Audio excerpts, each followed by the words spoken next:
if you take some time to invest in the lives of others, and in this case, I would encourage you to consider adults with disabilities, you're going to find the way life is meant to be lived. When you're hanging out with folks with disabilities, it's you are loved just because you are. As long as you're nice and you know how to have friends, you're qualified to be in this great mission. And greetings, everybody, and welcome to Buzz for Good, where we talk all things nonprofit, the people they serve, and the good they do. And on today's show, the American Disabilities Act ensures that people with disabilities have access to public facilities in our country.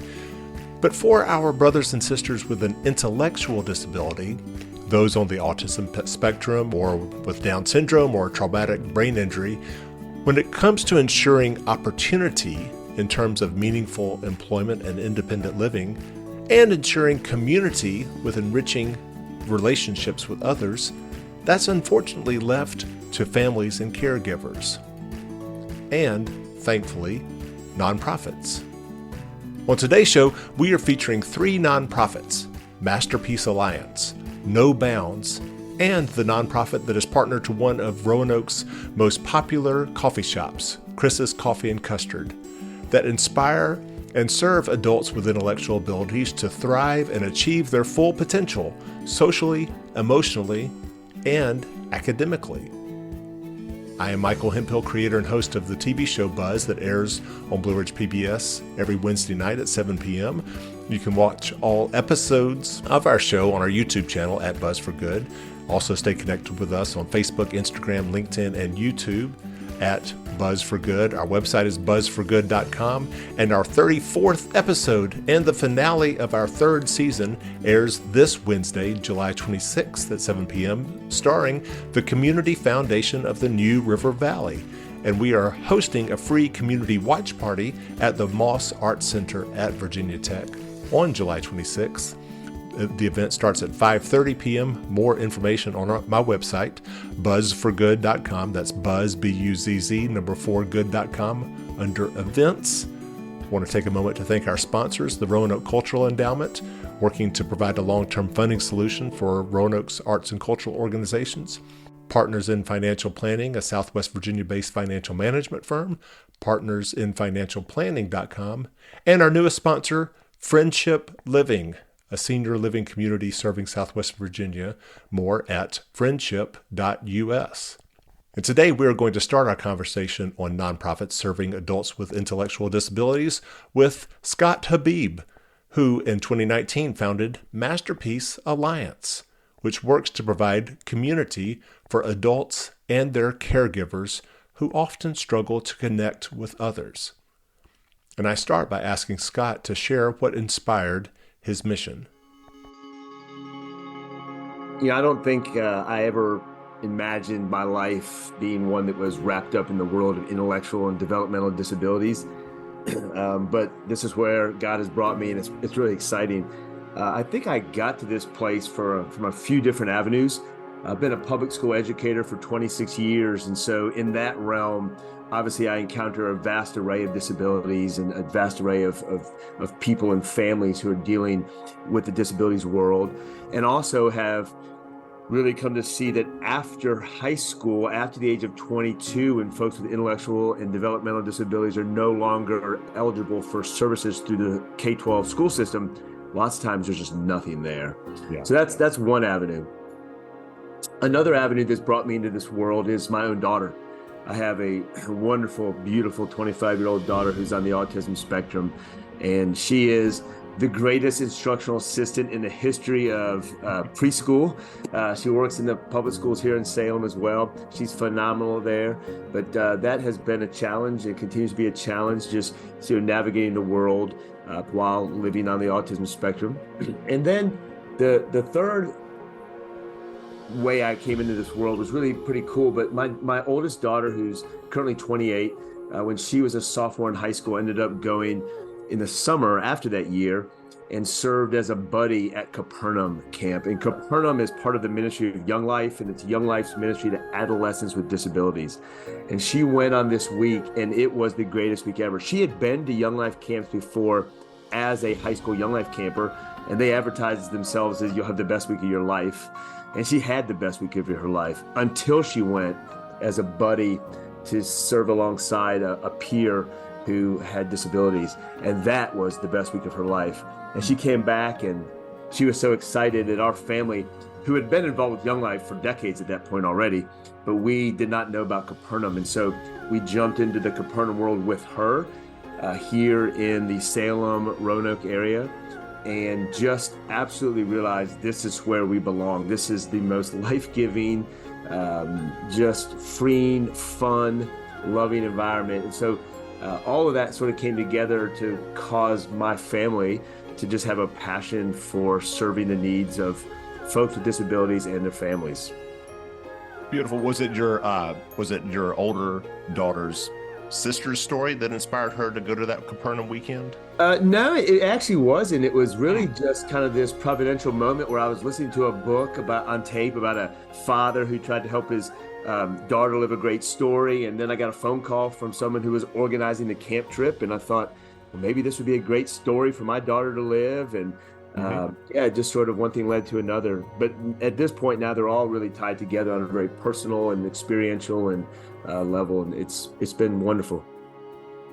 You know, for someone who isn't familiar, I think probably everyone has heard of someone being on the autism spectrum. Sure. But when it, specifically with your younger daughter, the 25-year-old who is on the spectrum, how does autism manifest itself in her world? And the word spectrum is a great word for the autism, because it is such a spectrum. And just like you and I are individuals, and everybody we meet is an individual, people with disabilities are individuals as well. And so any kind of personality or strength or weakness or whatever is going to manifest itself differently in everybody. But for my own daughter, the biggest difficulty comes with social interactions with peers, and just having those kind of conversations that maybe you and I would take for granted, just, hey, how are you doing? And then the sort of the follow-ups. Those are things that have been difficult for her. I will tell you, however, when she is with 3, 4, and 5-year-olds, she is the most gifted person you'll ever know. And so, one thing that I'm not afraid to use the word disability, although some people might even find offense to that word. But I think the reality is, and some of the language we use, though, is that we are a community, Masterpiece Alliance, we're building for people of all abilities. And the reality is, while somebody might have what the world calls a disability, they probably have other things that are amazing abilities, right? None of us are just like, the word disability is maybe describes one part of everybody's life. I'm sure you and I have our own disabilities, right? Indeed. And then everybody also has their own abilities as well. So we have all sorts of abilities. Well, I want to return to, kind of some misconceptions about people on the autism spectrum and disabilities, but you mentioned Masterpiece Alliance. And so let's jump into that. What inspired you to found Masterpiece Alliance? It really was looking at the adult world of disabilities and the fact that there are so few services out there. If you're a child going to school, an adolescent going to school, at the very least, you have 7 hours a day of people there to interact with and to meet your needs and to serve you and to have social interactions and so forth. But for so many adults with disabilities, there's almost nothing. And so just becoming more and more aware of that world, we decided something has to be done. And so we got some friends together and we said, let's do something. And we didn't know what we were going to do at the time, but that ended up being this nonprofit 501c3 called Masterpiece Alliance.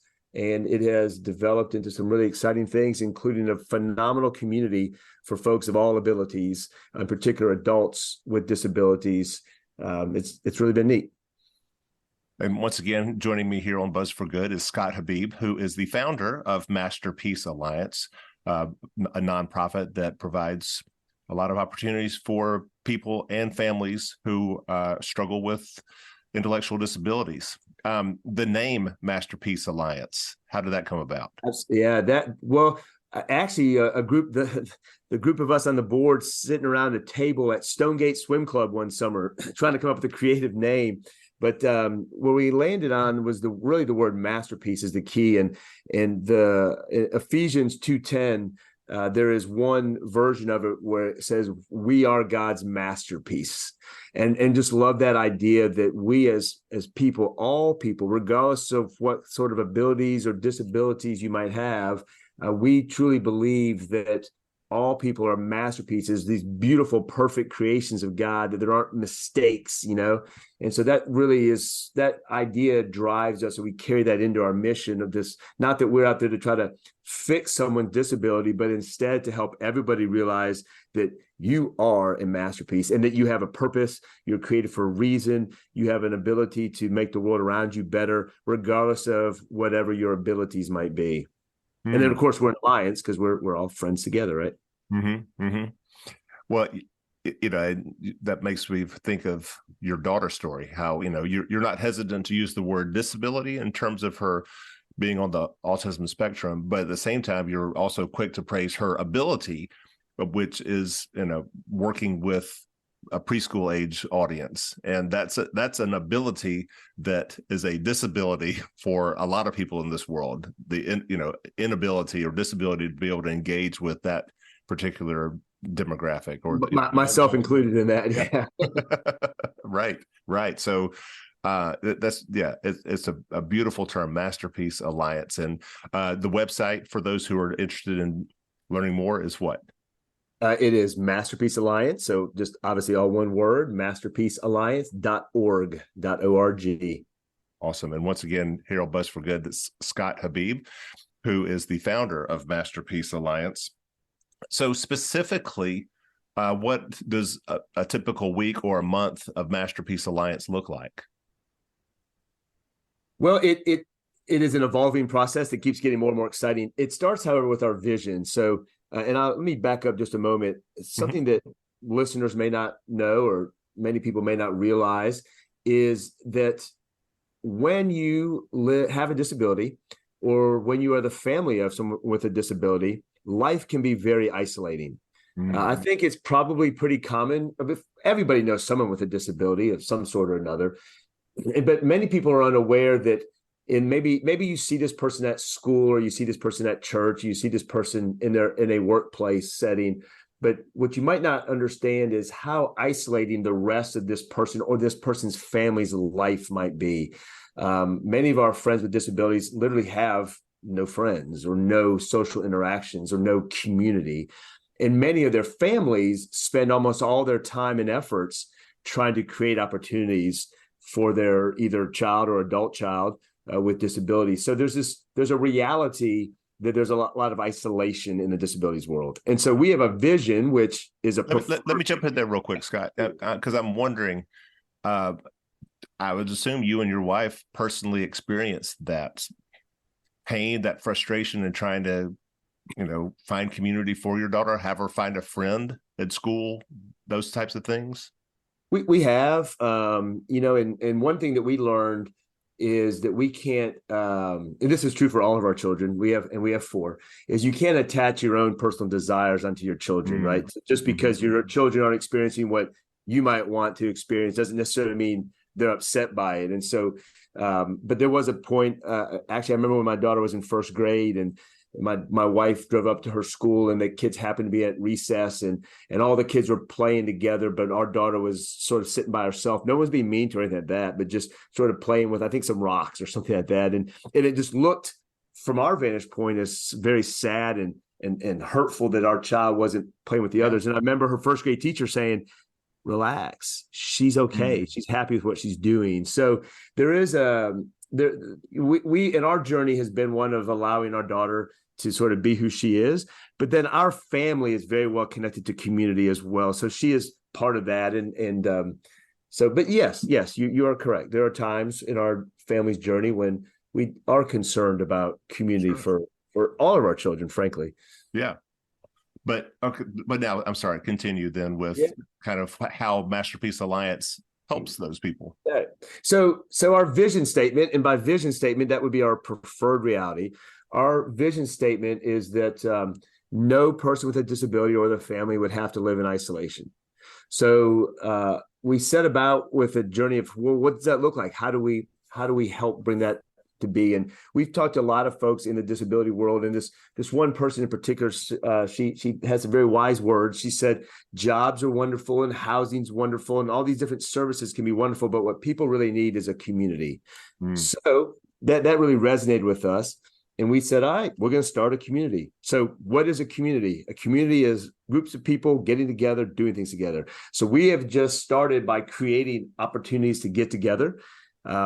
We have monthly and now moving to 2 times a month, a large group meeting that we call MA Club, MA for Masterpiece Alliance. It is just a big party. It's pizza, it's karaoke, it's games. It's the most fun you could have. On a Monday night. We've been doing them on Monday nights up until now. We'll see how that continues. Once a month, and now it's going to become twice a month. We have a large group outing. We've gone to Salem Red Sox games and rail yard dogs and movies and bowling. Bowling is the most accessible activity that you can possibly think of. And we've gone to the Salem Fair and just getting together the way friends do. That's been very planned. Organically, groups of friends have been connecting. And so there's group chats, which is something that doesn't sound like a big deal for a 25-year-old to be in a group chat. But for a 25-year-old with intellectual or developmental disabilities to be in a group chat with peers can be the biggest thing ever. Sure. And these group chats lead to folks getting together and going to get ice cream, or a couple of weeks ago, helping a friend move when they were moving homes, and just very normal, typical things that.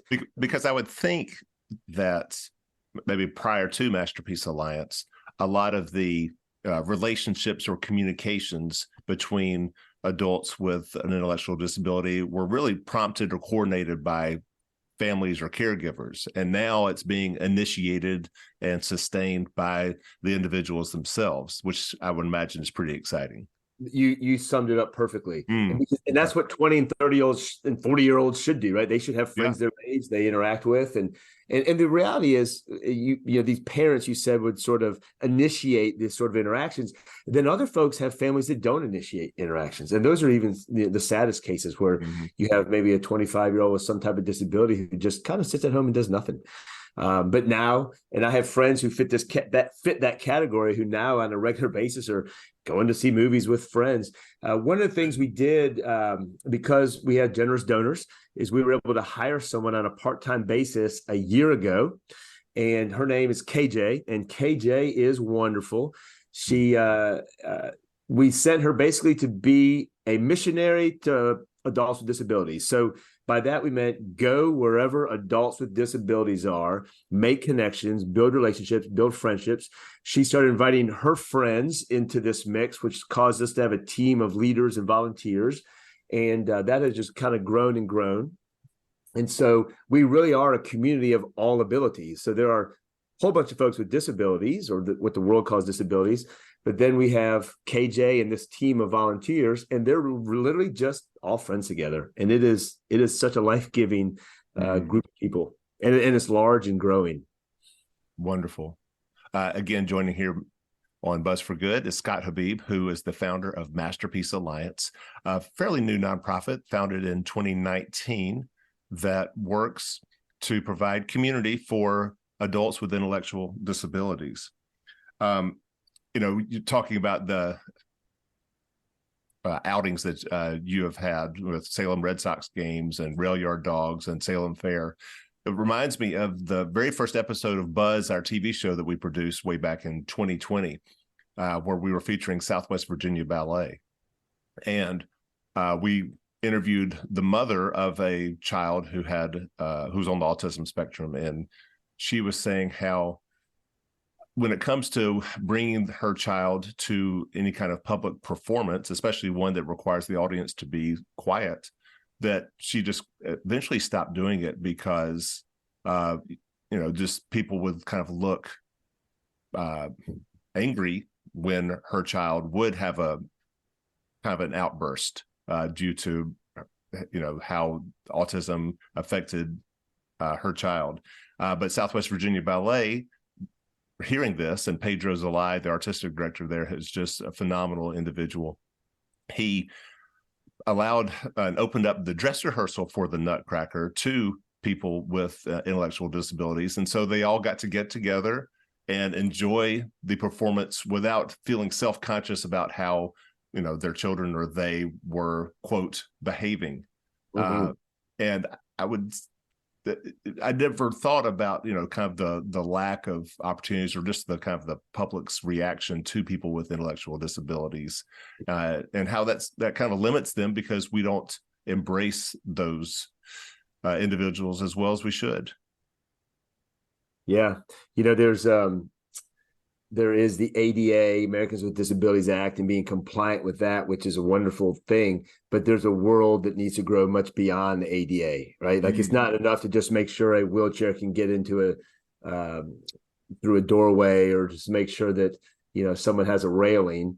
I think if we are really going to live into what I believe is our purpose, I believe our purpose is involves loving others. If we're really going to live into the purpose that we each created to love others, it is to make everyone's life accessible, and that means like having people have to be in community. And so I think sometimes we can go through this world and not really be aware what others are experiencing. And I'm so glad that ballet company recognized that there are people who need to experience the beauty of something like ballet, right? But but making it accessible might not just be making sure that there are handrails getting into it, but to really say, how do we meet people's needs? How do we love them well? That's really encouraging. Yeah. So you may want to add the Nutcracker to. I think we probably will be. Yeah, I'll be talking to KJ about that one. That needs to be on our list. That sounds great. And I imagine if there are listeners out there who maybe are able to coordinate their own activity for Masterpiece Alliance, you would be open to that. Oh, absolutely. There's a wonderful lady that I've gotten to know who's got some connection to the hockey world, and she was chatting with me about a possibility of having not just going to a hockey game, but maybe going to the Lancer lot and having the rail yard dogs actually come and interact with our friends and make kind of an accessible skating experience, which seems really crazy. Like, I don't know, I can't really skate, but somehow or another make that accessible. There's an organization that does accessible water skiing, and they have some events at Smith Mountain Lake, and so we hope to take advantage of that at some point. It's really cool whenever you see people recognize that there's a world beyond their own comfort, and that they can make the life of others better by just sort of being more aware and loving them. Well, Scott Habib, founder of Masterpiece Alliance, what are some other opportunities for the general public to engage with your organization beyond, making a contribution or just being more welcoming and inclusive of adults with intellectual disabilities? That's a great question. Thank you. And obviously, yes, people can make contributions. We are a nonprofit, 501c3, so please feel free to do that. But yeah, lots of ways. So we are still building, continuing to build a team of leaders who come to our events and help run those. One of the things that is often very needed is transportation. Very few of our adult friends with disabilities are able to provide their own transportation. And so we sometimes have folks who would like to come. We just don't have enough people to give them rides to the events. And I hate for that to be a barrier. So we have people who could just give a friend a ride and hang out and have some fun. We are also starting what's called Life Pals. And the idea of a Life Pal would be that a person or maybe a family would just be friends with someone with a disability. We would match up the family and the adult friend of ours together. And we would just ask that you just include them in life from time to time, just the way you do any other friend. You probably don't have very many friends you hang out with every single day, and that's not needed here, but maybe to text once a week, or to every other week get together and have dinner or go out for coffee, or just do the normal things that friends do. So if someone wanted to be a Life Pal, we could talk about that for sure. We also are building what we're calling the Masterpiece Alliance Church Network. And perhaps some listeners might have a church that would be interested in joining it. It's not about starting a program or within a church. It doesn't cost any money. What we're doing is getting together churches who are interested to begin to really study what does it look like to have disabilities and be in the church world, and how can we, Masterpiece Alliance, support and equip churches to more proactively create spaces of welcome for people with disabilities and their families. So each time we get together and have a Masterpiece Alliance Church Network meeting, there'll be a specific topic. And then we will provide churches with a self-audit tool to go back and really look and see how are we doing as a church and what could we do better to make sure that people are comfortable. For example, what you mentioned with the Nutcracker is a perfect example here. How would your church react if somebody made noise in the service? And are you prepared for something like that? Do you have trained people working with your Sunday school to provide needs for young people with intellectual developmental disabilities? So I would say giving rides, being a leader, becoming a life pal, or getting a church connected with our church network could be great ways for people to be involved with Masterpiece Alliance. And you also have an event coming up, I believe. Well, we actually have an event coming up. Probably by the time that we listen to this, it'll have just happened. But a day camp. This will be our second annual day camp, which is just amazing, a lot of fun. But also on September the 11th, that's a Monday night, September the 11th, we're going to have our third annual, what we call our party on the patio. So Bob Rotan's at Mac and Bob's has been very good to us. He blocks off their back patio, which is just a wonderful venue if you've never been there. We have a great band coming, the Mad Iguanas. This will be the third year in a row they've played. They are outstanding. And it's just a fun night to sort of hang out, socialize, listen to some good music, have some hors d'oeuvres and have a drink, and then have an opportunity to hear about Masterpiece Alliance and what we're doing, meet some of our friends that are involved. And it's been a great fundraiser event the last 2 years, and we're looking forward to another wonderful event this September the 11th. All right, that's September the 11th at Mac and Bob's Restaurant in downtown Salem. More information, you can go to masterpiecealliance.org. And Scott Habib, founder of Masterpiece Alliance, thank you so much for coming on to Buzz for Good and sharing the mission of your nonprofit. If there was one final thought that you would like to leave with listeners about people who have an intellectual disability or a family member who has a loved one with an intellectual disability, what would it be? Michael, first I want to say thank you to what you're doing with Buzz for Good. It's outstanding the way you're empowering nonprofits. So thank you for that, and thank you for having me here. I think I'd actually say to your listeners this: you were created to live a great story. You were created to have a life of meaning and purpose, and that always means getting outside of yourself. And the world we live in is crazy. It's overwhelming. We are all dealing with struggles and difficulties, and we seem like we have no free time, and life is a busy, hectic life, right, that we all live. But I can promise you this: if you take some time to invest in the lives of others, and in this case, I would encourage you to consider adults with disabilities, you're going to find the way life is meant to be lived. When you're hanging out with folks with disabilities, it's you are loved just because you are. It is a really cool thing. Like, we go through life kind of putting on airs and trying to have a persona or be cool or be liked or whatever words you want to attach to it. But when you walk into a Masterpiece Alliance club, you're going to instantly gather a bunch of best friends, new best friends, who are going to love you just because you exist. And so you will, it's hard to describe, but I can promise you, if you want to really live into your purpose and you want to live a great story, one way you can do that is to join up with something like Masterpiece Alliance and just love folks with disabilities. You might not think you're capable. Here's what I tell people: as long as you're nice and you know how to have friends, you're qualified to be in this great mission. While Masterpiece Alliance helps build community, Dr. Tina Bandari has been working through her nonprofit, No Bounds, to enhance academic and employment opportunities for adults with intellectual disabilities who too often graduate high school with few or no skills and, perhaps even worse, no expectations. Housed within ECPI University in Roanoke, No Bounds strives to unlock the potential that is inherent in all of us. Up front, I would like to say I commend everyone who works with people with intellectual disabilities.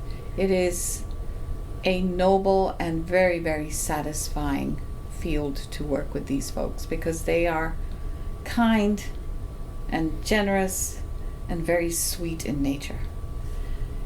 And I've researched special education and needs for the last 50 years in the United States. And what I find is during their whole schooling, we have gone through being in a basement, being part of the building, in one part of the building. We have created this document called an Individualized Educational Plan for IEP, which is a legal document documenting their life in public school. And we're talking about schooling from basically kindergarten through grade 12. IEPs usually start grade 1 maybe. Okay. By the time they identify the students. And they have all that paperwork. When they finish, there's a transition piece at the end of that IEP. And we have 5 things we have to satisfy. And that it's written as the student will. And these 5 things are just a list of, should I say, a wish list kind of thing. And those are independent living, community participation, vocational rehabilitation or learning, further education, and employability. These students come out of high school with little or no skills. And post-secondary, there's a huge gap that I have found post-secondary to the ones I now have in no bounds. There was a gap before they came to me.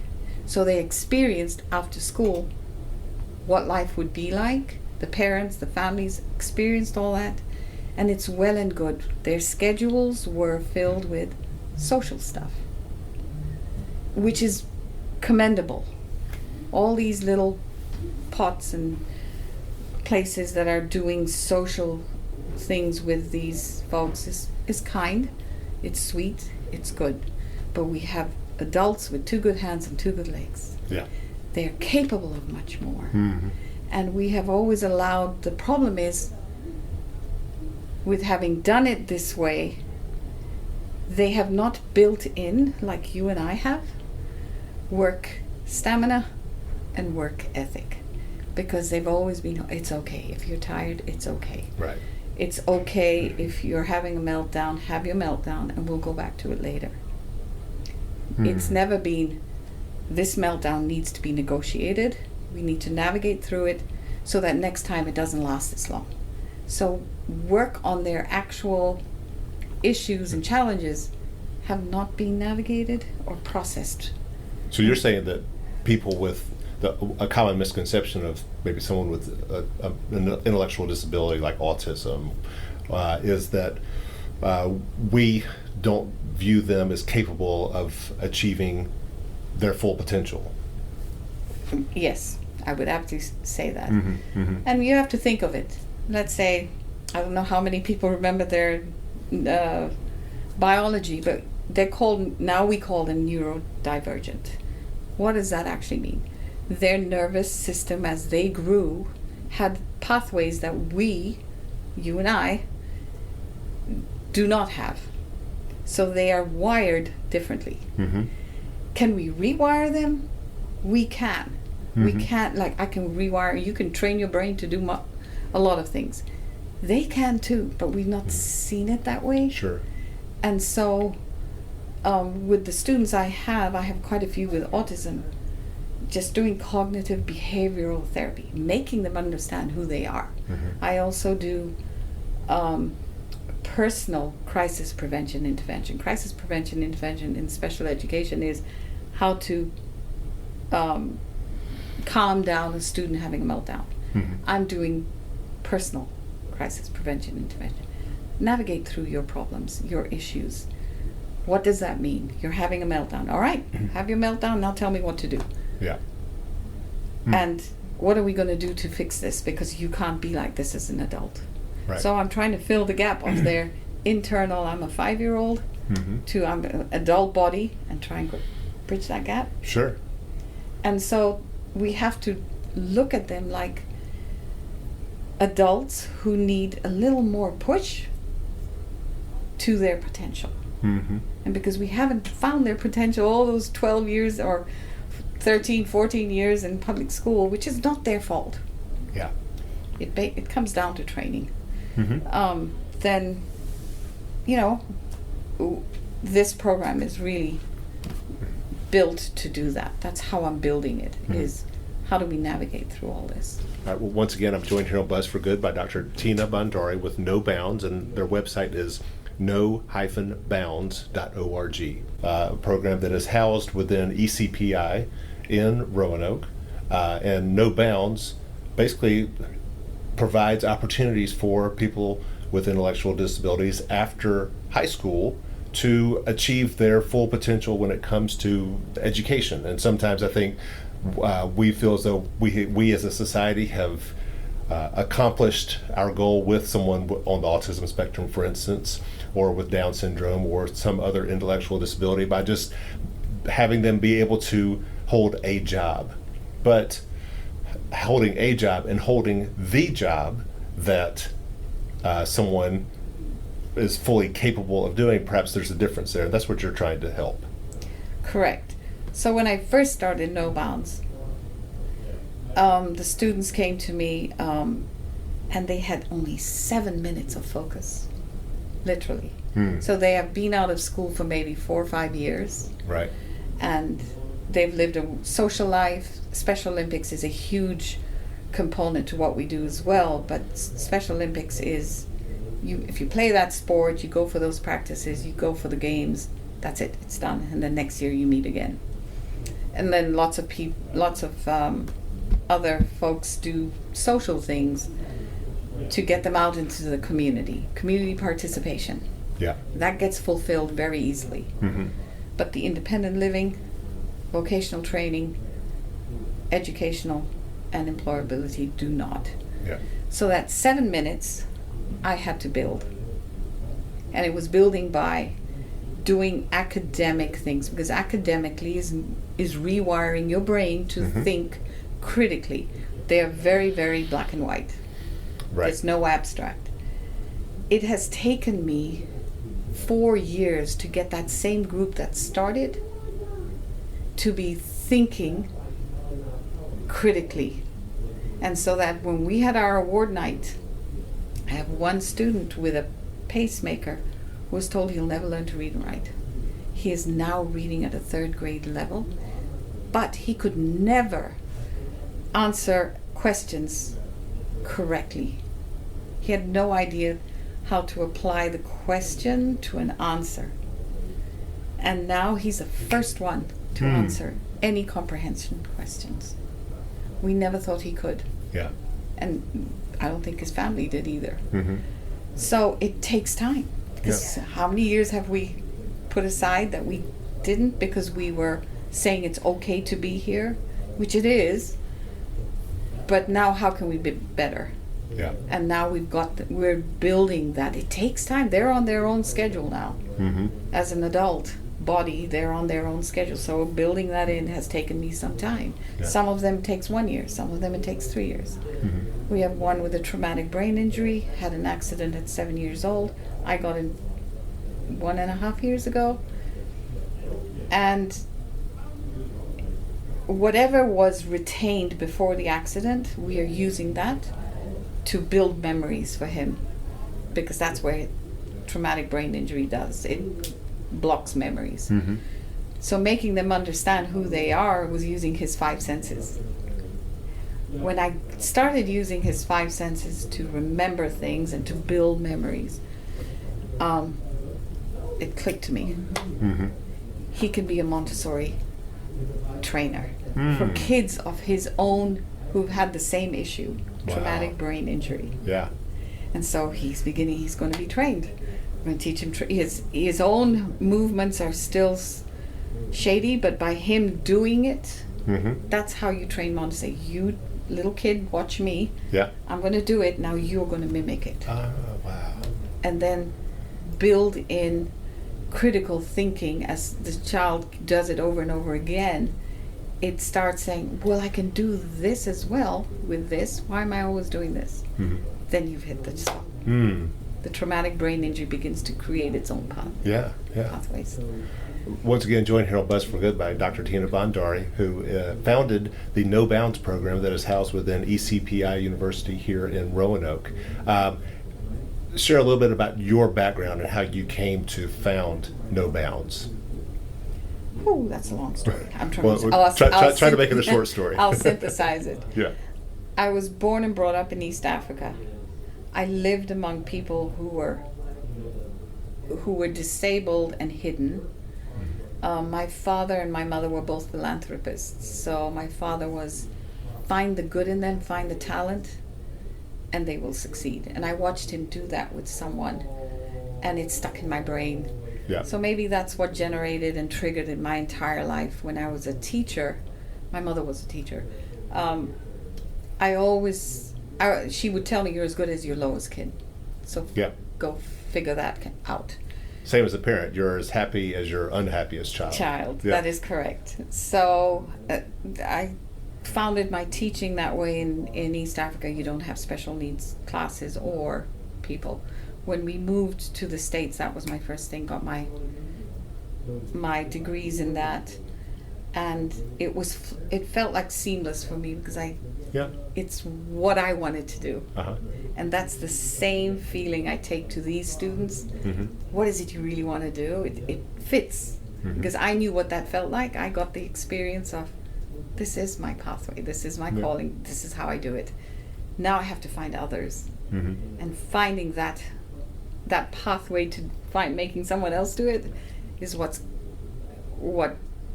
energizes me. Is the word. So you're a professor at James Madison University. I am. I do. I'm an adjunct there and a Flagler for special needs, at ECPI for psych and academic coaching. But besides that, No Bounds is my journey in public school in the United States brought me to this because we were bound by so much documentation and by certain rules and regulations that were put for people with special needs to be protected. Right. So I re-looked at it, opened that up. No Bounds. Yes. I peeled away all the onions and the noise, and I have just worked with these individuals just to know who they are and what do you want to do. And some of them, are quite old. I've got between 23 to 51 right now. Yeah. And they are just learning who they are, what they want to do in life, and how they're going to do it. Well, it's not just what someone's potential in terms of abilities, but also you're dealing with maybe some unique traits that someone on the autism spectrum may have. And I first learned about No Bounds through a friend of mine who has a son in his 30s who has been working at Goodwill for years and years and years. It's a job. It's something that he's good at, but it's something that doesn't allow him to achieve his full potential. Correct. But part of the unique challenge, from what I understand, with working with someone with autism is that how do you break the mindset of someone with autism on I can do more, or but what they may think, well, this is my job. I've got to show up at this job. This is all I can do, and I can't break that. Yeah. So it's expanding their worldview, which is, I imagine, part of the challenge. It is. It didn't take me very long with the student you're talking about, because it was just dying to come out of him. And his is writing. He has the gift of putting words on paper.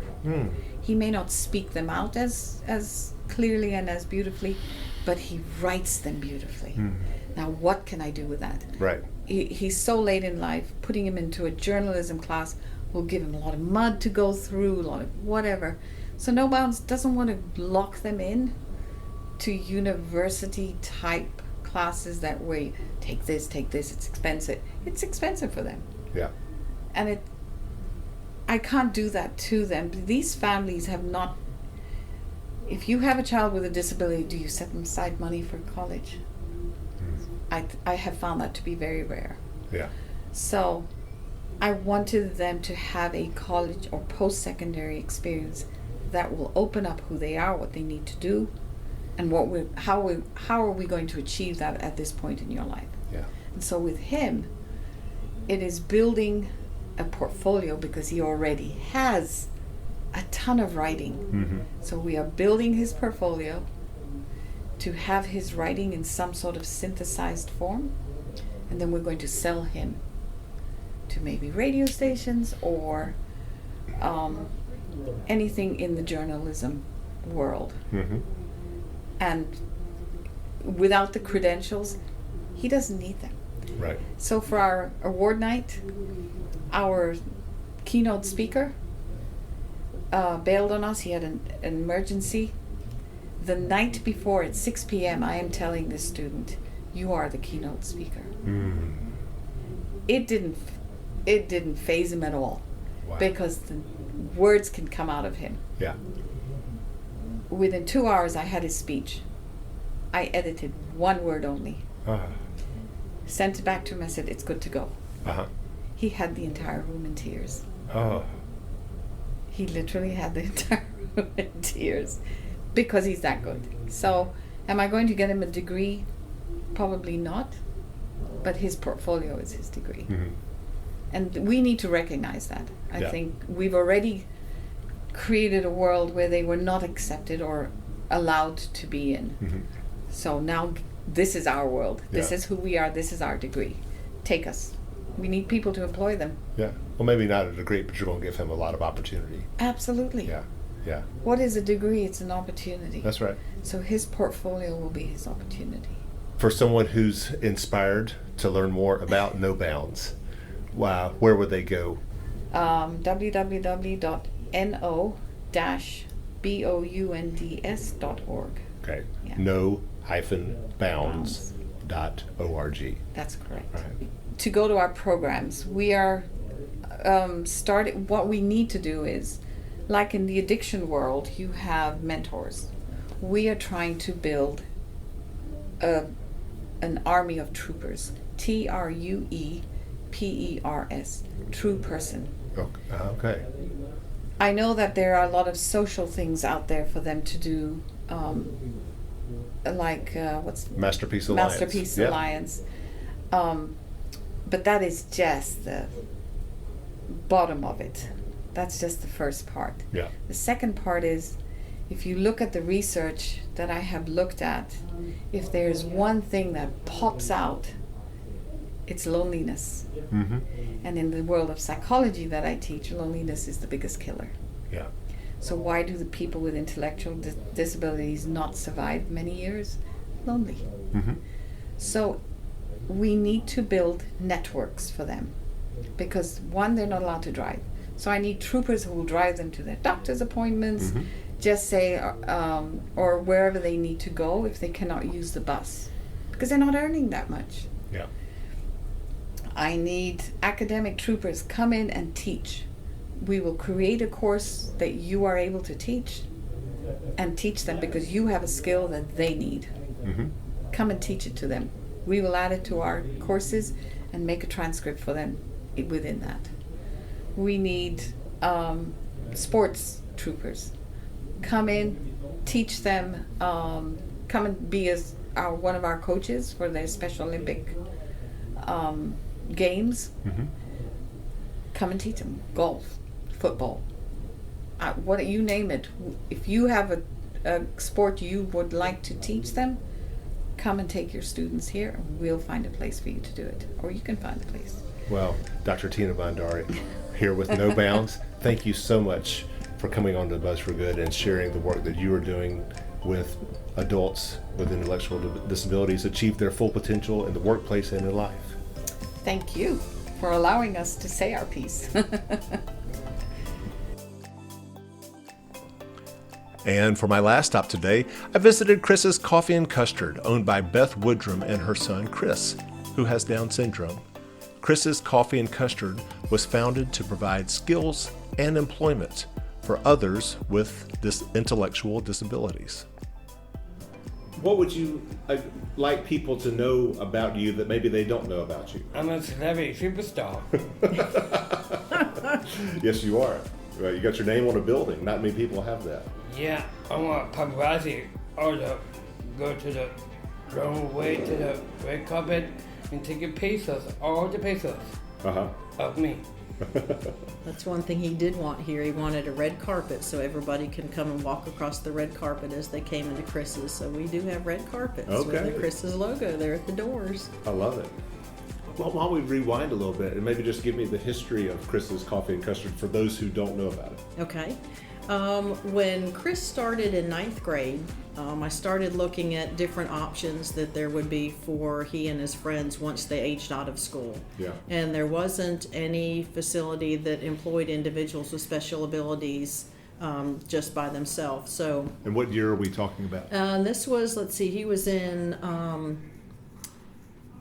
2000, about 12, Okay. 2012. Mm-hmm. And so his last year in 2017, March of 2017, and I said, I really can do something for them. Yeah. And so I decided to have a cafe. Mm-hmm. And so I worked with my attorney and accountant, and then we developed Love Able Services, and that is our nonprofit 501c3 company, and that's our comprehensive training program. And we teach social skills, communication skills, life skills, how to fill out applications, and we do a lot of different role playing and games and different things like that in a physical fitness perspective, and for them to increase their endurance when they're working. And so we developed that, but then I also knew that there's other job training companies in the area, but there wasn't a job site combination with a job training company. So I wanted to have that job site where we could train the young adults, and then also if we're able to match their skill set with the job that we have here at Chris's, then we're able to offer employment with them. Mm-hmm. So I wanted that combination of the training program and the job site to be able to work together. So that's where the idea of Chris's Coffee and Custard came in. Mm-hmm. So we worked on that. Beginning started March of 17, and then I couldn't tell Chris what I was doing because he can't keep a secret. Yeah, I do. No, you can't. And so I gave him 5 pieces of paper, 6 pieces of paper, and I said, now write your name on these papers. And so he did, and I picked the one that I liked the best, and then started working on the logo. So the name that's in the logo is actually his signature. Okay. And so I built the logo around that. So our tagline is where hot coffee meets cool friends. And so at the end of that year, 2017, when I had the 2 businesses set up, and I sat down with him and I said, I want to show you, because he said, well, why? I said, I'm working on a project. And so he'd ask me during the year, how's your project going, Mom? And I said, it's going great. So when I sat down with him and showed him the logo, and I said, this is what I've been working on, and you and I are going to be co-owners, and we're going to have a coffee and custard shop, and you're going to help me run it, and we're going to employ individuals with special abilities and your friends. And so he was very excited, and he looked at it and he said, well, that's my name. And it's just been amazing how, this is God's place, and he puts people in our lives that, we know and we need, and we're just willing vessels and just do all we can. Our focus is for the special abilities young adults. Share with me a range of the special abilities that the people who work here or, a part of your nonprofit have. We have diagnosis range from young adults on the spectrum, The autism spectrum, and then in a variety, different range of that. We have our Down syndrome young adults, cerebral palsy.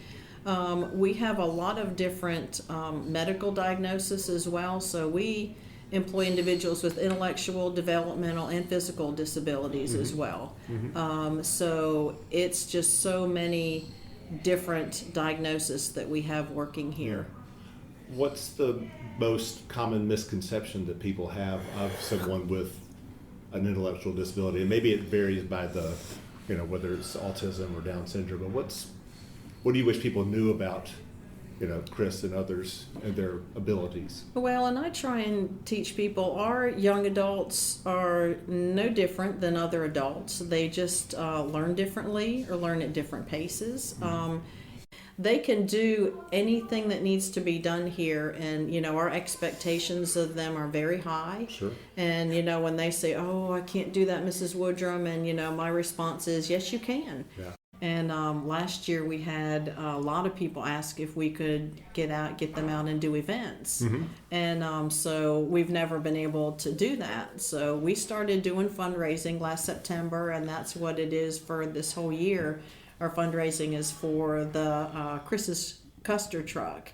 And we spoke about that. We were awarded an inspiration award with the Roanoke Chamber of Commerce back last fall, and one of the attorneys that was there heard that that's what we wanted to do, was to get a custard truck. And so he was the head of a foundation and called me in December and said, "We have a foundation and we have money with the foundation, and would you be able to use some money? We would like to designate that for the truck." And so I said, "Absolutely." So, which was awesome. So we're really excited. Wow. They're all saying, "Miss Woodrum, I want to work on it. I want to work on it." So, well, let me take a quick moment just to reintroduce you here. I'm here with Beth Woodrum and her son Chris Woodrum, who are the owners of Chris's Coffee and Custard here in Roanoke. Chris, and actually Beth, I'll let you answer as well. What's been the biggest change that you have seen in yourself in being part of this wonderful company? Wow, I'm the owner with Chris Coffee Custard. Mm-hmm. And what does that mean to you? Pleased and excited. Mm-hmm. Yeah. Proud? Yes. Mm-hmm. And makes you feel comfortable. Mm-hmm. Yeah, and he tells everybody when people come in and I'll introduce them, I'll say, "Well, this is Chris." Mom here. I'm Chris. Yeah, you can introduce yourself. Yes. Yeah. Well, and he'll say, "I am the Chris." That's me. I'm the Chris. Yeah. I'm the news. Well, see, I didn't know you before Chris's Coffee and Custard, so I'm trying to get a sense of, what you were, how this place may have changed you. Yeah. Yeah. How do you think it's changed him? He is very social. He's always been very social, but this has been awesome for him, and he has developed even more communication skills, and he will talk to anybody. He loves it. He tells people about Chris's all the time.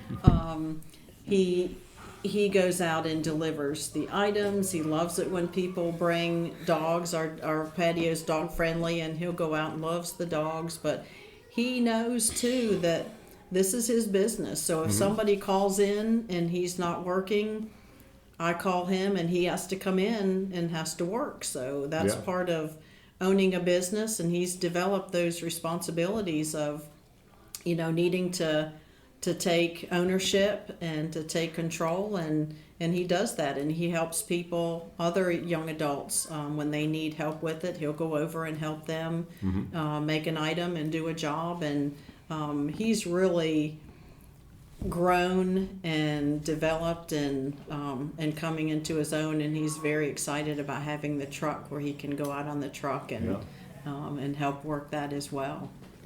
Well, if people want to support you, where would they go? We have Love Able Services. We have a Love Able Services. Yes, okay. And it's www.lovable services.org. Okay. And that is our nonprofit company, and there is a donate button there, and then it will talk about different things that we have going on and different ways to donate. We also on chrisscoffeeandcustard.com. Thank you both so much. Once again, Beth Woodrum and Chris Woodrum, co-owners of Chris's Coffee and Custard. Thank you for not only the great coffee that you serve, but just all that you do to make our community a better place. Well, thank you very much. We appreciate you having us. All right. And that'll do it for today's Buzz for Good. Again, stay connected with us throughout the week. on our website, buzzforgood.com, BUZZ4good.com, as well as our social media channels, Facebook, Instagram, LinkedIn, and YouTube, all at Buzz for Good. Once again, tune in this Wednesday night, July 26th at 7 p.m. to Blue Ridge PBS and our YouTube channel for our newest episode of Buzz that concludes our 3rd season starring the Community Foundation of the New River Valley. Until then, I hope you continue being a buzz for good in your community, and we'll see you next time.